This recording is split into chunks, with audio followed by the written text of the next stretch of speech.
ပကိုးယုံမသည်တောတောင်ထူထပ်ပြီး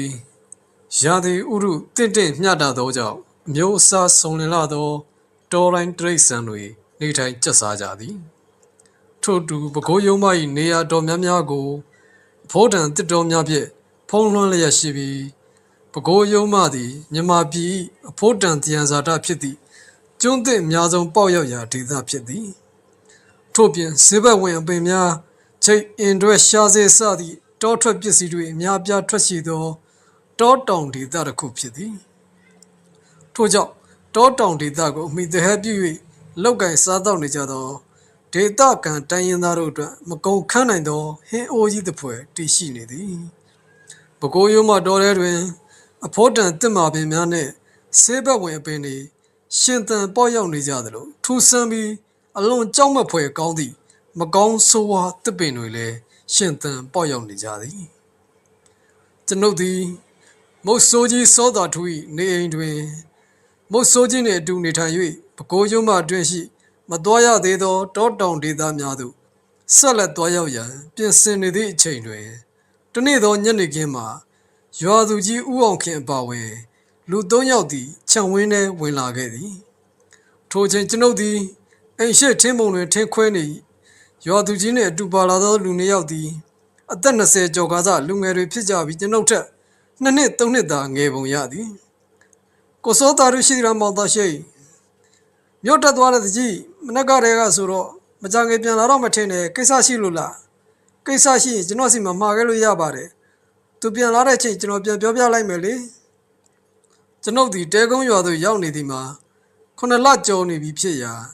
ရွာသူကြီးဦးအောင်ခင်ပါဝင်တဲကုန်းရွာရှိလူတော်တော်များများနဲ့ခင်မင်ရင်းနှီးနေပြီဖြစ်သည်ဒီကောင်လေးကကျုံးမိတ်ဆွေတယောက်ရဲ့သားပါကိုစောသားတို့ကိုတွေ့ကျင်တယ်ဆိုလို့ခေါ်လာခဲ့တာရွာသူကြီးဦးအောင်ခင်ကလူငယ်တယောက်ကိုညွှန်ပြ၍ထို့သို့ပြောဆိုလာခဲ့ရာကျွန်ုပ်သည်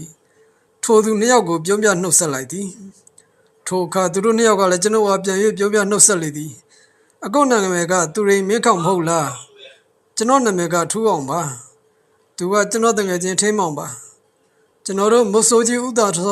စောတာထူးစီတစ်ခုလောက်ကူညီတောင်းကျင်လို့ပါဘာကူညီများလဲကျွန်တော်တို့ကိုပဲခူးရိုးမှတော်တဲ့တနေရာကိုလိုက်ဖို့ပေးစင်ချင်တာပါအဲ့ဒီအတွက်လည်းထိုက်တန်တဲ့လက်ပြကပေးပါမယ်ထုံတော့သူတို့ဒီမြေပုံတစ်ချက်ထုတ်ပြကတွားရောက်လူသည့်နေရာကိုပြောဆိုလေသည်ကျွန်ုပ်ဒီမြေပုံပိုင်ရှင်ဖြစ်သောထူအောင်ကခွင့်တောင်း၍မြေပုံကိုဖြန့်ကြည့်လိုက်သည်မြေပုံ၏ရွယ်စားသည့်တပေပက်လက်ကရှိပြီးမြေပုံရဲဆွဲသူသည်ထိုမြေပုံကိုစမ်းချောင်းများကြောက်ဆောင်ကြောက်တုံးများတောင်ကုန်းများတစ်ပင်များကိုအမှတ်သားဖြင့်အသေးစိတ်ရေးဆွဲထား၏ကျွန်ုပ်ဒီမြေပုံထဲတွင်ရေးဆွဲထားသောအမှတ်သားများကိုတခုမှမသိပါမုတ်ဆိုးကြီးစောသာထုဆိုရင်တော့ထိုမြေပုံထဲကအမှတ်သားများကိုသိကောင်းသိနိုင်သည်တို့ဖြစ်ရာကျွန်ုပ်တို့၄ယောက်သည်မုတ်ဆိုးကြီးစောသာထုပြန်လာမည့်အချိန်ကိုစောင့်မျှော်နေပြီးကြတော့သည်ငါညီတို့ကဘာကြောင့်အဲ့ဒီကိုသွားကျင်ရတာလဲမုတ်ဆိုးကြီးပြန်လာကိုစောင့်မျှော်နေသည့်ချိန်ကျွန်ုပ်သည်ထိုသို့မေးမြန်းလိုက်သည်ထိုကထူအောင်သည်ရတနာမုတ်ဆိုးဖြစ်သောသူ၏ဖခင်အကြောင်းကိုပြောပြလေသည်ကျွန်တော်ဖေနာမည်ကဦးနေတွန်းနဲ့အရင်ကတော့ရှေးဟောင်းသူတေသနာဌာနမှာအရာရှိဖြစ်လုပ်ကန်ခဲ့တယ်ရှေးဟောင်းသူတေသနာဌာနမှာလုပ်နေရင်သူသဘောကျတဲ့အလုပ်တစ်ခုကိုရှာတွေ့သွားခဲ့တယ်အဲ့ဒီလောက်ကတောတောင်ဒေသတွေအတွင်းမှာတည်ရှိနေတဲ့ပိုင်ရှင်မဲ့ရတနာပစ္စည်းတွေကိုရှာဖွေတူးဖော်ကြတဲ့ရတနာမုတ်ဆိုးလုပ်ပါအဲ့ဒီလိုနဲ့အဖေသက်55နှစ်အရွယ်မှာရှေးဟောင်းသူတေသနာဌာနကနေလှုပ်ထွက်ခဲ့လိုက်တယ်ပြီးတော့သူဝါသနာပါတဲ့ရတနာမုတ်ဆိုးလုပ်ကိုတစိုက်မမက်လောက်ကင်ဖို့အတွက်သူ့လိုဝါသနာပါတဲ့လူတွေလိုက်စုတယ်အလောက်ကထွက်ပြီး6လလောက်ကြာတော့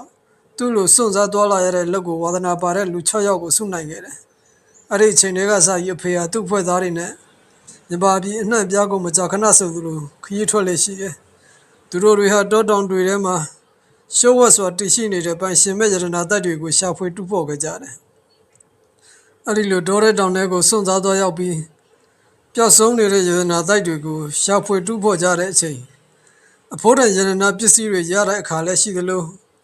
လက်ပလာနဲ့ပြန်လာရတဲ့အခောက်တွေကလည်းမနှဲဘူးပြီးတော့လွန်ကြောက်မွဲ့ဖွယ်ကောင်းတဲ့အန္တရာယ်တွေလည်းအကြိမ်ကြိမ်ရင်ဆိုင်ကြုံတွေ့ခဲ့ကြရတယ်ဘလို့မျိုးကြောက်မွဲ့ဖွယ်ကောင်းတဲ့အန္တရာယ်တွေနဲ့ရင်ဆိုင်ကြုံတွေ့ရပါစေအဖေပါဝင်အဖေဖွဲ့သားတွေဟာ နည်းနည်းလေးမှကြောက်စိတ်ဝင်ပဲရတနာမုတ်ဆိုးလို့ကိုဆက်ပြီးလုပ်ခဲ့ကြတယ်လွန်ခဲ့တဲ့3-4 လလောက်ကလမ်းပြမြေပုံတစ်ခုအဖေတို့လက်ထက်ရောက်လာခဲ့တယ်အဲ့ဒီမြေပုံနဲ့ပတ်သက်ပြီးဘာမှတ်တမ်းမှရှာမတွေ့တော့ဘာမြေပုံမှမသိဘူးဒါပေမဲ့စွန့်စားသွားလာရတာကိုဝါသနာပါတဲ့အဖေတို့တွေကမြေပုံထဲမှာညွှန်ပြထားတဲ့နေရာကိုတောဖို့ဆုံးဖြတ်လိုက်ကြတယ်အစပိုင်းမှာမြေပုံရဲ့ဒီနေရာကဘာမှမသိသေးဘူးနောက်တော့မှမြေပုံရဲ့ဒီနေရာဟာပဲခူးရုံးမှတောထဲမှာမှသိလိုက်ရတယ်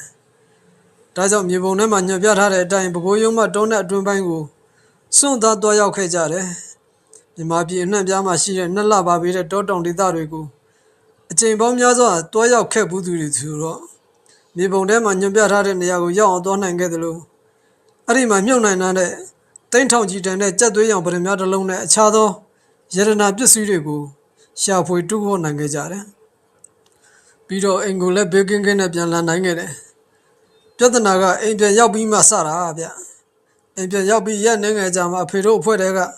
အဖွဲ့သားတစ်ယောက်ရုတ်တရက်ဆုံးသွားတယ်သူဆုံးပြီးသိမကြဘူးသူတို့အဖွဲ့တွေကနောက်တစ်ယောက်ထပ်ဆုံးသွားပြန်တယ်ပြီးတော့နောက်တစ်ယောက်ဒီလိုနဲ့တစ်ယောက်ပြီးတစ်ယောက်ရုတ်တရက်ဆုံးသွားကြတာအဖွဲ့ဝင်6ယောက်မှာအဖေနဲ့ကိုမင်းအောင်ဆိုတဲ့အကိုတစ်ယောက်ပဲအသက်ရှင်ကျန်ရစ်တော့တယ်အဲ့ဒီအချိန်ထိသူတို့အဖွဲ့သားတွေကရုတ်တရက်ဆုံးသွားကြတာဟ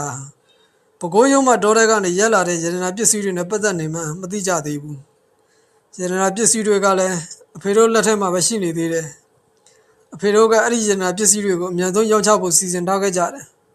ဒါပေမဲ့မျှော်လင့်မထားတဲ့အခြေအနေကြောင့်အဲ့ဒီစီစဉ်ကနှောင့်နှေးသွားခဲ့တယ်နှစ်ယောက်တည်းအသက်ရှင်ကျန်ရစ်တော့တဲ့အချိန်အကုန်မင်းအောင်ကအဲ့ဒီရတနာပစ္စည်းတွေနဲ့ပတ်သက်ပြီးအိမ်မက်စမှတ်တယ်အိမ်မက်ထဲမျိုးသမီးတစ်ယောက်ရောက်လာပြီးအဲ့ဒီရတနာပစ္စည်းတွေဟာသူ့သခင်ပိုင်ဆိုင်တဲ့ရတနာပစ္စည်းတွေဖြစ်ကြောင်းအဲ့ဒီရတနာတွေကိုယူဆောင်သွားတဲ့အတွက်အသေးဆုံးနဲ့သေရလိမ့်မယ်ဆိုတဲ့အကြောင်းလာပြောသွားတယ်အကိုမင်းအောင်ကအဲ့ဒီအကြောင်းအဖေကိုပြန်ပြောပြပေမဲ့အဖွဲ့သားတွေတယောက်ပြီးတယောက်သေဆုံးကုန်လို့သွေးယူသွေးရမ်းဖြစ်ပြီးစိတ်ကူးပေါက်ရရှောက်ပြောနေတဲ့ထင်ပြီးမယုံဘူးအဖေကဒီလိုနဲ့အကိုမင်းအောင်လည်းအိမ်မက်ကြောင်းပြောပြပြီး3 ရက်ကြာတော့ရုတ်တရက်ဆုံးသွားပြန်တယ်အကိုမင်းအောင်ဆုံးသွားတဲ့အချိန်ထိအဖေဟာအဲ့ဒီရတနာပစ္စည်းတွေပေါ်တန်တရားမဝင်သေးဘူးအဲ့ဒီရတနာတွေကိုအမြဲဆုံးရောက်ချပြီးသူ့အဖွဲ့သားတွေရဲ့မိသားစုတွေကိုအညီမျှခွဲဝေပေးဖို့စိတ်ကူးထားတယ်ဒါပေမဲ့အကုန်မင်းအောင်ဆုံးပြီး5 ရက်လောက်ကြာတော့အဖေကအကုန်မင်းအောင်မြင်မှတ်ခဲ့တဲ့အိမ်မက်မျိုးထပ်မှတ်ပြန်တယ်အဖေကလက်ရိတ်သမားဆိုတော့အဲ့ဒီအိမ်မက်တွေကိုဂရုမစိုက်ဘူးအိမ်မက်ထက်ကအမျိုးသမီးကရတနာပစ္စည်းတွေကိုသူ့နေရာသူတွဲပြန်ထားဖို့ပြောပေမဲ့အဖေကတော့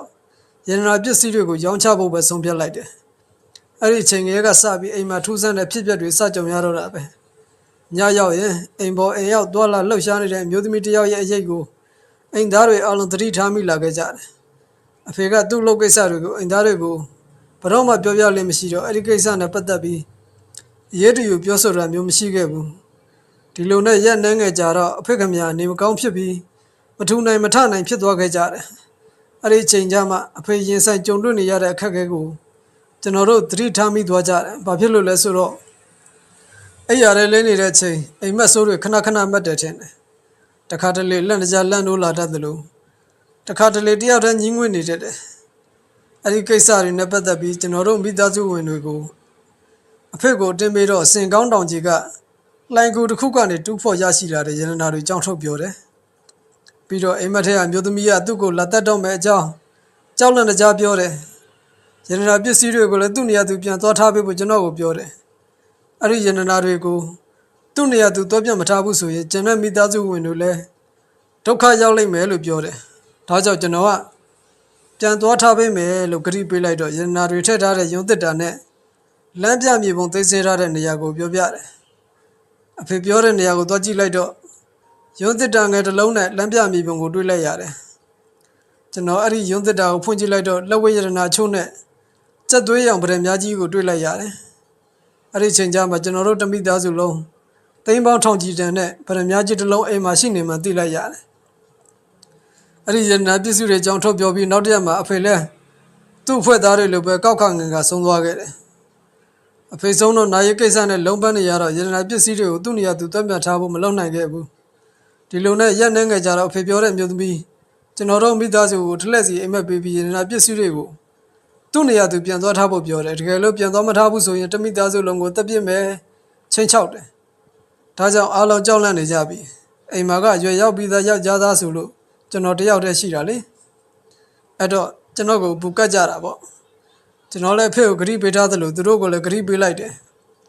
ဒါပေမဲ့မြေပုံထဲကဒီနေရာကိုဘလို့တော်ရမယ်မှမသိသလိုဘယ်နေရာမှမှန်းလည်းမသိဘူးဘကိုးယုံမဆိုတာကအကျယ်ကြီးလေဒီလိုနဲ့ကျွန်တော်တယောက်တည်းလမ်းပြောင်းနေတဲ့အချိန်ဘကိုးမြို့ကိုလာတဲ့အိမ်ကိုမျက်ဝင်လက်ထက်တဲ့ဘကိုးယုံမတော်တဲ့ရွာတူရွာကဦးလေးတယောက်ကိုသတိရလာခဲ့တယ်အဲ့ဒီလူကတခြားသူမဟုတ်ပါဘူးကျွန်တော်တို့ဒီကိုလိုက်ဖို့ပေးတဲ့ဦးလေးဦးအောင်ခင်ပါဦးလေးဦးအောင်ခင်စီမင်းရင်ဒီလမ်းပြမြေပုံနဲ့ပတ်သက်ပြီးတခုခုသိရမှာဆိုတဲ့အတွေးနဲ့ထဲမောင်ကိုခေါ်ပြီးဒီကိုလာခဲ့တာဒီကိုရောက်တော့ဦးလေးဦးအောင်ခင်ကဒီလမ်းပြမြေပုံနဲ့ပတ်သက်ပြီးသူဘာမှမသိသလိုစင်ကောင်းတောင်ရဲ့ဒီနေရာကိုလည်းသူမသိဘူးပြောတယ်ဒါပေမဲ့ဒါကိုသိနိုင်တဲ့လူတယောက်တော့ရှိတယ်တဲ့အဲ့ဒီလူကမိုးဆိုးကြီးဦးစောတာတူတဲ့ဒါကြောင့်ကျွန်တော်တို့ဒီကိုရောက်လာခဲ့တာပါတကယ်လို့ငါညီပြောတဲ့စင်ကောင်းတောင်သားဘကိုးရုံးမတော်တဲ့မှာအမှန်တကယ်ရှိမယ်ဆိုရင်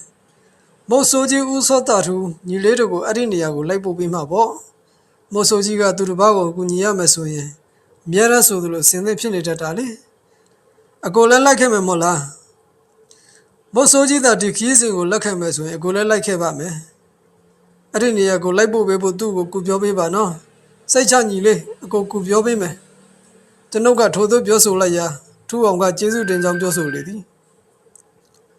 မိုးဆိုးကြီးဦးစောတာထူးသည်ညနေခင်းနေဝင်ကချိန်นี้မှပြန်ရောက်လာခဲ့၏သူပြန်ရောက်လာသည်နှင့်ကျွန်ုပ်သည်ထူအောင်တို့တငယ်ချင်းနှစ်ယောက်နဲ့မိတ်ဆက်ပေးပြီးလာရင်ကိစ္စကိုပြောပြလိုက်သည်ထို့နောက်လမ်းပြမြေပုံဝါပြလိုက်သည်ဦးစောတာထူးမြေပုံတွေကဒီနေရာကိုသိလားမိုးဆိုးကြီးစောတာထူးသည်လမ်းပြမြေပုံဝါမျက်တောင်မခတ်တန်းငိမ့်ဆိုင်ကြည့်နေသည်ထိုအချိန်ကျွန်ုပ်ကထိုသို့မေးမြန်းလိုက်သည်ထိုကမိုးဆိုးကြီးကကောင်းကျင်ပြလိုက်သည်စင်ကောင်းတောင်ဘက်ပဲဒီကနေတော့ရင်သိမ့်မွေးဘူးခတ်တက်သွားမယ်ဆိုရင်2ရက်ထဲနဲ့ရောက်တယ်ဒါပေမဲ့အန်ရတော့များတယ်အဲ့ဒီရက်သွားတဲ့လမ်းမှာကြားသိပ်ပေါ်တယ်ကျုပ်တို့အတွက်ကြားအန်ရကမထူးဆန်းလာပြီမဲ့ငါတူတို့အတွက်တော့အတော်လေးကြောက်စရာကောင်းနေလိမ့်မယ်ပြီးတော့မျောလင့်မထားတဲ့အန်ရတွေလည်းကြုံတွေ့ရနိုင်တယ်ဘလို့လဲသွားဝင်ရလားကျွန်တော်တို့တမိသားစုလုံးအသက်ရှင်နိုင်ဖို့တခီးစဉ်ပုံပူတည်နေတာဆိုတော့ဘလို့အနေမျိုးနဲ့ရင်ဆိုင်ကြုံတွေ့ရပါစေအဲ့ဒီနေရာကိုရောက်သွားဖို့ဦးလေးဆုံးဖြတ်ကျွန်တော်ဆုံးဖြတ်ထားပြီးသားပါဦးလေးကျွန်တော်ကိုလိုက်ပို့ပေးမယ်မဟုတ်လားဒုက္ခရောက်နေတဲ့သူကိုကူညီပေးတာကလုံမုံမြတ်တဲ့လုပ်ပါဒီလောက်မုံမြတ်တဲ့လုပ်ကိုကျုံမငင်းပါဘူးကွယ်ငါတူသွားခြင်းတဲ့နေရာကိုကျုံလိုက်ပို့ပေးပါမိုးဆိုးကြီးစောတာထူး၏စကားကြောင့်အားငယ်နေသည့်ဟန်ဖြစ်သည့်ထူးအောင်ကြီးမျက်နှာထားမှာချက်ချင်းဆိုသလိုပင်ရှင်လန်းတွက်ကြွလာခဲ့ပြီးကျေးဇူးတင်စကားကိုအချိန်ချင်းပြောဆိုလေတော့သည်အစဉ်ပြေအဲ့ဒီကိုအမြတ်ဆုံးလိုက်ပို့ပေးပါလားဒီလိုကိစ္စတွေကြုံတွေ့နေရတာကိုအမြတ်ဆုံးအဆုံးသတ်ခြင်းနေပြီငါတို့သာအစဉ်သင်းဖြစ်ရင်မနှက်ဖြန်သွားလို့လည်းရတယ်ကျုံမှာလမ်းခရီးအတွက်လိုအပ်တဲ့ရိတ်ခါတွေစေဝါပစ္စည်းတွေအကုန်ရှိတယ်လမ်းခရီးကသိမ့်မွေတော့အများကြီးယူသွားကြလည်းမလိုဘူးရတနာပစ္စည်းတွေထည့်ထားတဲ့ရုံးတစ်တာကတော့ကျွန်တော်နဲ့အတူပါလာတယ်အဲ့ဒီကိုသွားဖို့တခြားဘာတွေလိုသေးလဲလိုအပ်တာမှန်သမျှကျွန်တော်အမြန်ဆုံးပြင်ဆင်လိုက်ပါမယ်ထုံးတော့ထူအောင်ဒီပိတ်ဆက်ပြထုတ်ပွေးယူဆောင်လာတဲ့ရတနာတစ်သက်ကိုထုတ်ပြလေသည်အဲ့ဒီတစ်တာပဲလို့လားကျွန်တော်ဘာမှမလုပ်ဘူးရိတ်ခါလဲဆင်သက်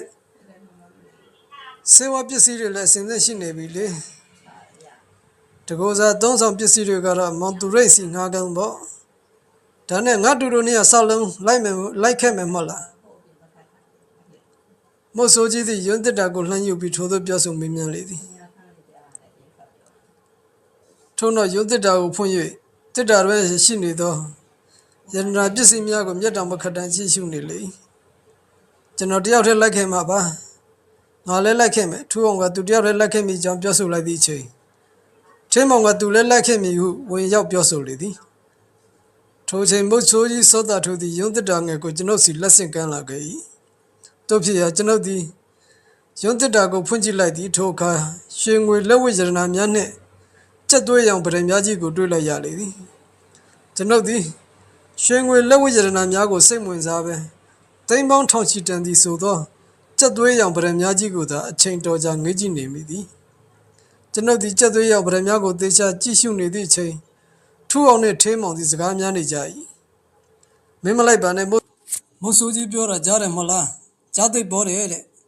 ပြီးတော့မျောလင်းမထားတဲ့အန္တရာယ်တွေနဲ့ကြုံတွေ့ရနိုင်တယ်တဲ့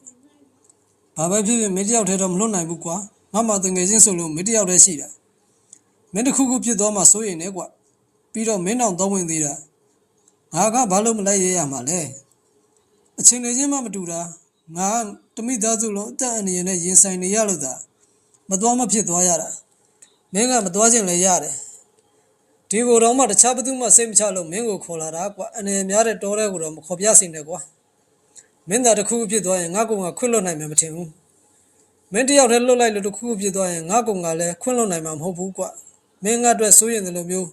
ငါလည်းမင်းအတွက်စိုးရင်တယ်ဒီတော့အတူသွားကြမယ်ဒါဆိုအနေနဲ့ရင်ဆိုင်ရတဲ့အချိန်တယောက်နဲ့တယောက်ကာကွယ်ပေးလို့ရတာပေါ့ညင်းမမကြိုးစားနဲ့ညင်းမယ်ဆိုရင်တငယ်ချင်းဖြစ်ကနေရင်ဆက်ဖြတ်လိုက်မှာဟုထေးမောင်ကဤသို့တင်းကျပ်ပြောဆိုလေရာနောက်ဆုံးတွင်ထူအောင်သည်တငယ်ချင်းဖြစ်သူထေးမောင်၏ဆိုပြချက်ကိုသဘောတူလိုက်ရလေတော့သည်ထုံညတွင်ထူအောင်နှင့်တငယ်ချင်းတို့တကြီးဦးအောင်ခင်အိမ်တွင်မအိပ်တော့ပဲကျွန်ုပ်တို့နှင့်အတူလာအိပ်လေသည်ထူအောင်သည်မိုးဆိုးကြီးဦးစောသားတို့ကိုအခကျင်းငွေဖြင့်ငွေ1000ပေးလေ၏